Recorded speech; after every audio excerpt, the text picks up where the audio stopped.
If you've heard anything about me in my campaign, you've heard something like this. There's an Asian man running for president who wants to give everyone $1,000 a month. You remember hearing that? Remember the first time you heard that? Nothing quite like the first time, am I right?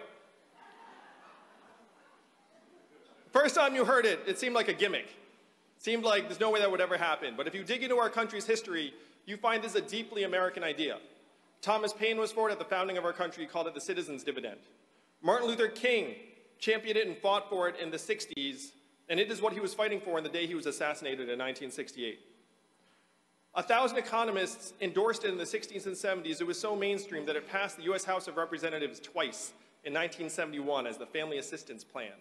And 11 years later, one state passed a dividend where now everyone in that state receives between $1,000 and $2,000 a year, no questions asked. And what state is that? And how do they fund it? And what is the oil of the 21st century? Technology, that's right. AI, data, software, autonomous vehicles. A study just came out that said that your data, our data, is now worth more than oil. How many of you received your data check in the mail? None of us. In Alaska, they call this the oil check, and they love it. We're going to call this the tech check, and all of America is going to love it.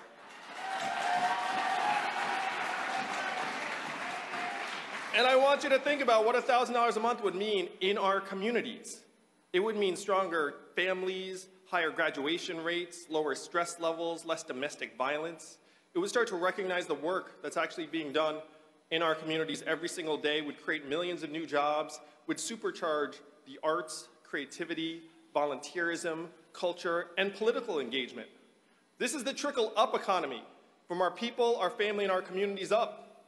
This is the vision that will win in 2020.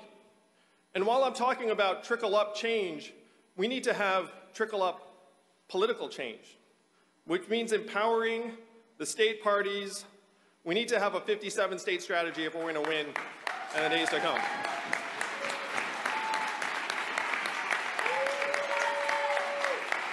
I get it.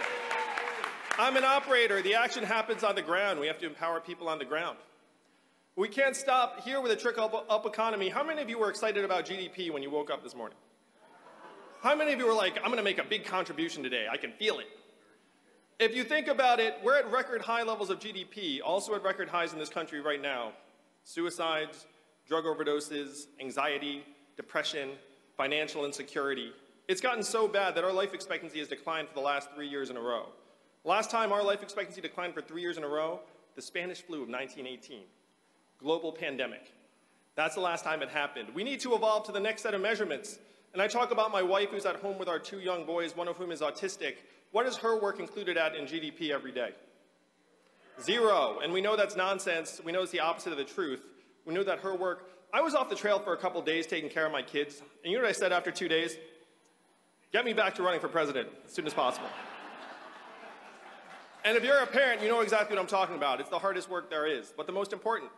Instead of this GDP measurement that's running us off a cliff, we should be measuring our shared progress through health and life expectancy, mental health and freedom from substance abuse, clean air, clean water, childhood success rates. This is a vision of an economy that would actually work for the American people.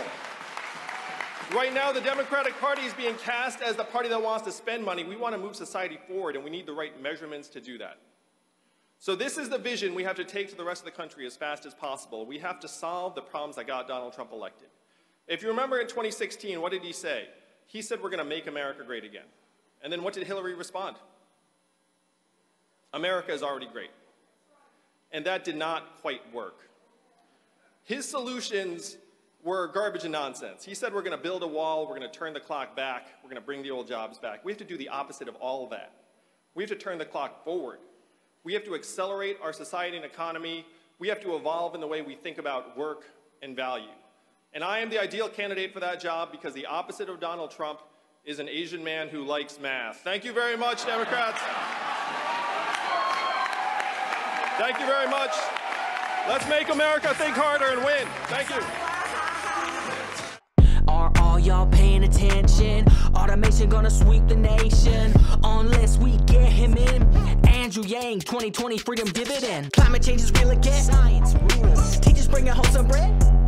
Medicare for every citizen. 2020 Freedom Dividend.